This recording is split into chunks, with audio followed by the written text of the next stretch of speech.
దానికి చక్కని ఆహారం తినడానికి చక్కని ఫ్రెష్గా బ్రతకడానికి ఆస్కారం ఉంటుంది కాబట్టి ఆ చేప ఎదుగుతుంది. అదే ఫార్ములా ఈ రోజున దేవునితో నీకున్నటువంటి సత్సంబంధం, కొన్ని బౌండరీలు ఏర్పరచుకుని ఈ టైం మాత్రమే నేను ప్రభుతో మాట్లాడతాను, ఈ టైంలో మాత్రమే ప్రభుని ఆరాధిస్తాను అని చెప్పి మనకి మన కుటుంబాలకి ఒక రకమైనటువంటి బౌండరీస్ని ఏర్పరచుకోకుండా స్వేచ్ఛయుక్తంగా నా ప్రభుని ఆత్మతో సత్యముతో ఆరాధించి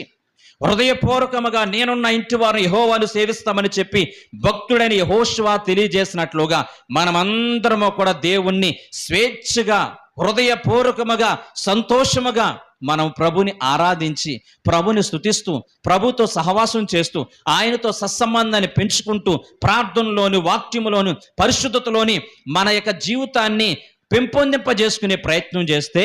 క్రమంగా మనం విస్తరిస్తాము, అభివృద్ధి చెందుతామనడానికి ఏమాత్రం కూడా సందేహం లేదు.